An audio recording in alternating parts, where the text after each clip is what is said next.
he didn't create a problem. Now, Rav Nachman continued to ask him, so how do you mekadesh it? You take the mincha, after you do the kmitza, you put it back into a kli just like this one on the floor. How does that work? No, you're right, the kohen does pick it up. So he's asking, wait a minute, a kohen cannot do kmitza from a kli that he's holding in his left hand, because left is no good. So it has to be that another kohen was holding it in his right hand and he did the kmitza from that kohen. What about the second kli that he put it into? That's a third kohen. So I need 3 kohanim. Where does it say anywhere that you need 3 kohanim? Why 3? Why I have the first guy? You could, yes, you're right. You could. Technically, all you need is 2 kohanim. If the first guy puts down the first kli, he could pick up the second kli. It just means you need another kohen to do each avodah. So, but he says, listen, it's not a problem. You see, by a tamid, we didn't care how many kohanim there were. There's 13 kohanim to do with the tamid. So over here you have 3 kohanim. It's not a big deal. The opposite. The more we get kohanim involved, the better. Eisvei. The Mishnah later on is going to describe where do you do the pigul or a machshava that's not good. If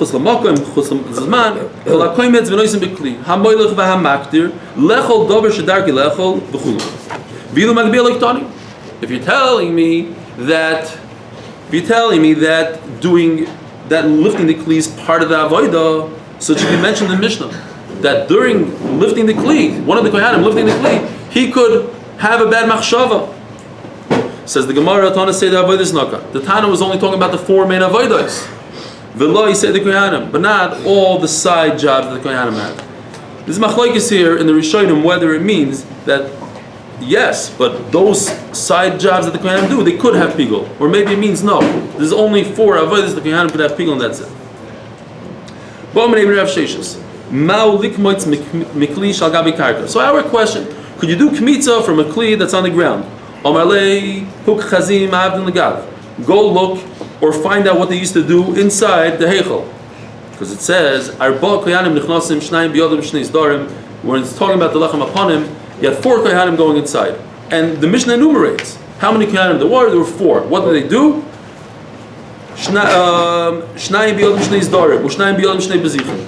Each kohen, one took 6 breads, the other took 6 loaves. One kohen took 1 spoon of levina, and the other kohen took 1 spoon of levina, and they switched it off to the other kohanim, and then they put in the fresh bread, and everything is good. Then you had another 4 kohanim. So total, how many kohanim? 8 kohanim.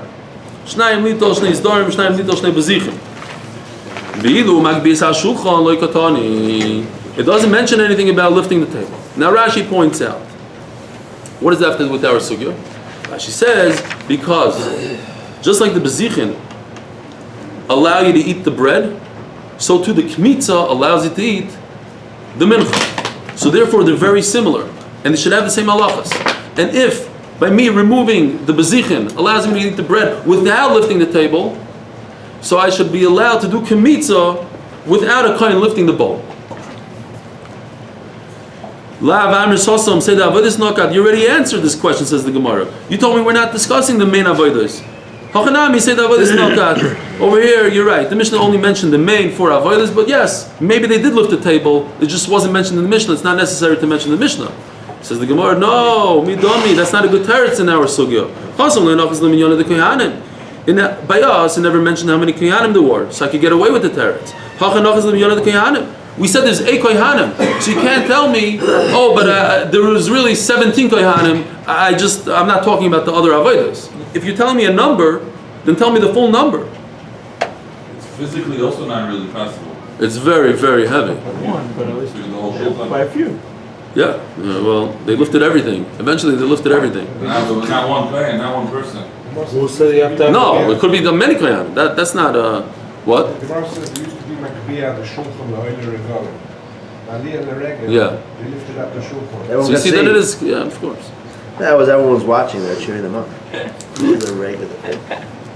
You were watching the. Emisa, listening, Makbil, Shema mina koimtzim mikli, shalgabi karka, Shema mino.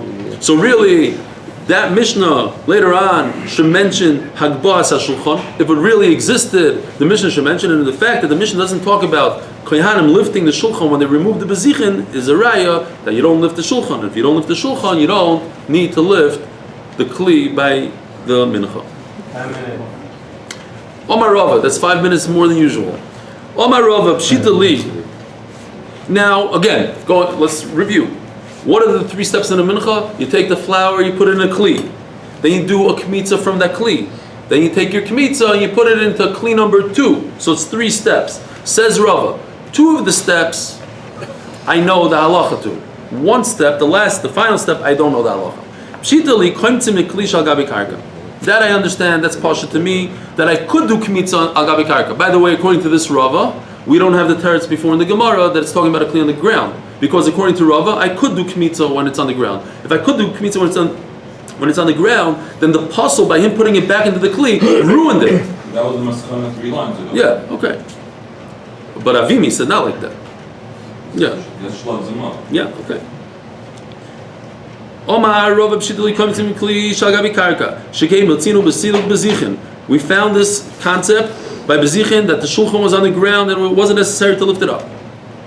Now it's also pasha to me mekach mincha b'kli shagabi karka. And the step number 1, he started with step number 2 that you do kmitza, but step number 1, which is to put the flour into the kli, also could be a kli that's on the karka. Shekei motzinu. Yeah, the original kli number 1. Shekei motzinu b'silu b'zichin. That's what we found also by Bezichin, similar to the kmitza. However, by Rava, Kiddush Koimetz Mai. What do I do with the final step? What's his problem? The problem is we don't have a parallel to that by Lechem Apanim. You don't take the Bezichin afterwards and put it into another Kli. You take the Bezichin and get rid of it. So since I have nothing to compare our 3rd step to, what halacha is it? Do I compare it to the first step, step 1 and 2? Or do I compare it to, says the Gemara, do I compare it to to step number 1 and 2, which tells me I could do it from a kli that the kohen is not holding, a kli that's on the ground? Or do I learn it from dam? What's dam? Avodah number 2 in the Beis Hamikdash. First you do shchita, then you do kabbalah. How do you do kabbalah? With a kli. The kohen has to hold it. I can't put the kli on the floor and let the blood fall into the kli. Other pashto. That kli has a spitz on the bottom. It can't be put on the floor. That's not the reason though that you can't put it on the floor. You're saying a technical reason. There's a halachic reason. The kohen has to hold it. It says in the Torah he has to hold it. He has to do kabbalah. Other pashto. So then later on we said the pshat. Midam yafin Allah. Yes, it's different than the first 2 avodas. The 3rd avodah cannot be put on the ground. When you put the kmitza back into the second kli, a kohen has to hold it. What if you take a koimetz and you divide it half and half, or however you want to divide it, one part into one kli, another part into the second kli? Rav Nachman Omar Eni Kadosh, V'Rava Omar Kadosh. Rav Nachman is Rava's Rebbe, and Rava here is Mechulek on his Rebbe, and he says that I could put the kmitz into 2 kelim. V'Misa Leilaf Medam. If putting the kli, the kmitza into the final step, step number 3, you learn from dam. So learn from dam everything. And dam you cannot put into 2 kelim. Father Bei Rava Mahi, Tosis points out that Rava agreed to his Rebbe. I guess it's not so common for Rava to be mechulek on Rav Nachman. You didn't want to get hit. Yeah. We've had cases though that the dam was in 2 kelim. What? We've had cases that the dam was in 2 kelim. Two shiurim though. But you mean the 1 shear? The 1 shear to be mechalik, the 1 shear into half, that's a problem. Remember when I did my research on Rava, how many Ravas there were in Shas? No? Remember how many Ravas there were? 85. 44 Ravas. Different types of Ravas. Rava bar this, Rava bar that. But yeah, at the end it was 44, I think. So I noticed when I was doing that major research that most of the times in Shas, like 80%, maybe even more, that it says Masav Eisvei Rava. Eisvei Rava, it's Eisvei Rava to Rav Nachman, to his Rebbe, obviously, because Rav Nachman is his Rebbe. Now, V'Misa Leilef. I think he was in front of Rebbe, like he was in front of his Rebbe at the time. When he was mechulek on him? I don't know. It's a good question. Probably not. I don't think he would. How do you know the blood? You can't split up the shear into half, put one half in one kli, the other half. The Tony Rata Chlifa ben Shol. So that's why I mentioned it. How many times does it say Rav Tachlifa ben Shol and Shas? Just once. Just right here. That what? Kidesh pachas migdei azah b'kli zeh, or pachas migdei azah b'kli zeh, loy kidesh. So referring to the paraduma, you do hazah. You have to have a mixture of water with the ashes of the burnt para. That water becomes kadesh. You have to have a certain shear. The shear is whatever sticks to the azav. You sprinkle it with the azav, so when you dip the azav into the water, whatever grabs onto the azav, so whatever that is, let's say 1 ounce. So you have to have 1 ounce. If you split the 1 ounce, half ounce into this kli, and half ounce into another kli, loy kidesh. V'boilu. And they ask the question, B'damai, what's halacha with blood? When it comes to paraduma, it's halacha Moshe Messinai. You can't learn anything else. You can't learn blood from halacha Moshe Messinai. On the side is a Rashi. I don't know if everybody has it. That Rashi explains the difference in how it's hard to read the Rashi without Nakudis, because Rashi says Bamayim instead of Bamayim. It says Beis Mem Yud Mem instead of Beis Mem Yud Mem. If you have Nakudis, what it says Bamayim with a patach instead of Bimayim with a shva. Bimayim means in the water right now. Bamayim is referring to the water that the pasuk beforehand was talking about. And the pasuk beforehand was talking about all the water. So that's why if a Balchaira would read this Bimayim, which they sometimes do, you have to make him go back, because it's a completely different word. Bamayim and Bimayim are two different words. Also my time By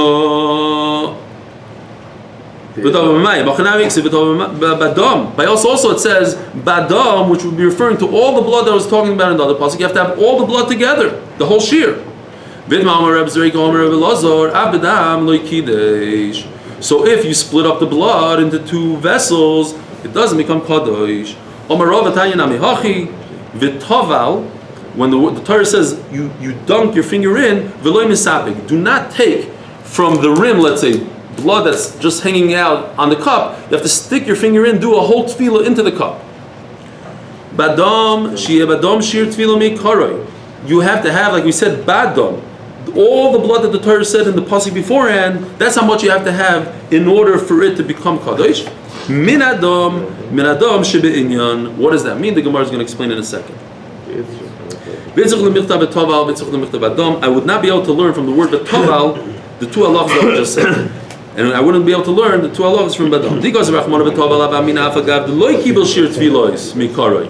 Because Rachmana badam, that it has to have the entire shear of the dam in the kli, because of Rachmana badam avamina afil misapik. Maybe I could take any blood. It doesn't say from where. Because of Rachmana betoval, that you have to do a tvila dunking. You can't just smear with your finger.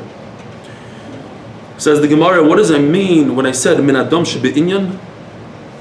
The inyan, the zach, like it's the dam of the zach. What does that mean? Lemudei mai, omarova lemudei shiraim shebetzav. Inyan means the parsha that I said before, meaning that once I dunk my finger into the bowl and I do 1 hazah, I cannot do hazah number 2 with that same finger. It's like when you check your oil in the car, right? The dipstick. You stick your finger, this thing in. You have to wipe it up clean, and then you start over again. That's what this pasuk is coming to tell us. Shiraim shebetzva. Leftover blood on your finger after hazah is no good. Shiraim shebetzva psulim. We learned this halacha. It's no good. They said to Rava, your Talmud said, Omer Rav Amram, this is what your Talmud Rav Amram said, Tanya. Hoya maza v'nitza hazah. Rashi says it's talking about a chatas pnimi. I'm not sure why. If somebody has a good shot, let me know. But we're talking about a chatas pnimi that has different hazahs. On the paroiches, on the kapoires, 7 hazahs, all over the place. The halacha is, we learned in a whole sugi in Zvachim, that if part of the blood of the chatas gets on the kohen's clothing, he must wash his clothing in the azara. Remember, no detergent, kibos, a whole sugi. So what happened? He was in the middle of doing hazah, and some of the blood, it happens all the time, right? It sprinkles on your clothing. If before he started, he needs to wash his clothing, once he's done washing, what does done washing mean? L'chayr would be mashma, even if he did 1 sprinkle with his finger, and from that finger, afterwards, some of the blood sprayed on his clothing, and then he continued doing other hazais. But why is that? Once he finished doing the sprinkle with his finger, he's done with the sprinkle completely. Shirayim is asur. If shirayim is asur, that means I'm done. I lock out that blood. Finished. That blood has no koyach to make me need to wash my clothing. My lab actually goma has asoi. Umishigoma has asoi. And then the other pshat would be, you don't have to wash the clothing. Lo, that's not how you learn pshat. If he didn't start yet hazah, then you need kibus. Those are the two steps. Now, when he started, you need hazah, but from before he started. Once he started, then the dam becomes shirayim, and shirayim is possible. Eisvei, abayo, gomer milahazois. The halacha is once he's done doing the hazah, mekanech yod b'gufa shel para. So, we're talking about a para aduma. In between hazahs, the kohen wipes his hand on a para. Why? Because this blood has to be burnt with the rest of the para. So, what better way? Just wipe it on the para, and then you're anyways going to burn the para soon. So then your blood is going to get burnt. What's the status of the blood? What? What's the status of this blood? What kind of status? You do hazah with it. And then after that zah, you have to burn it all. The burn the blood. shirayim. Yeah. Like what is it? It's kind In Harazaisim, in Beis Hadeshen, you get rid of it. You burn it. Gomarin loy gomar loy. So it seems like even when do you wipe your hand? Only when you're completely done. But you're not completely done. You don't wipe your hand. You see that the blood is not a problem between hazais. Omarlei, Gomar, Mikanech Yoday. No, you didn't read the words correctly. Over there, the part you have to wipe your entire hand. I wasn't talking about a finger. Like Gomar, Mikanech Etzboi. Basically, there's two halachas here. There's a halacha that you have to wipe your hand, and there's a separate halacha you have to wipe your finger. You have to wipe your finger so that you have a clean finger, so that you don't have shirayim on your finger. And you have to wipe your hand. Why? Because you have to get rid of all the blood of the paradum. You have to burn it. It's two separate halachas. So the Gemara says, technically, how does it work? I understand that the kohen wipes his hand when he's completely done on the para, because where is he? He's on top of the Harazaisim, looking down at the Beis HaMikdash. He's directly across from the door, from the Heichal, and the para, where's the para aduma? Also on the bottom. So if I'm done doing everything I need to do, I walk down the Harazaisim, I get to the para, and I wipe my hand on the para. But if I'm busy doing sprinkles and I'm on top of the Harazaisim, how am I going to wipe my finger in between each one? Would I have to go down the mountain every time between fingers? Doesn't make any sense, technically. I'm going to be a triach the kohen to go up and down just to wipe his finger? Says the Gemara.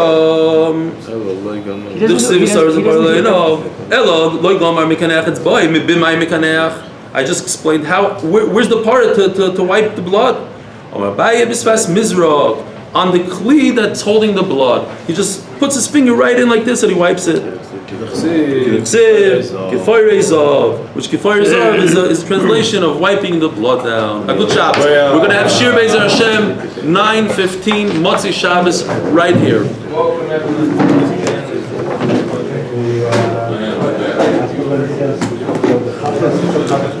Levi.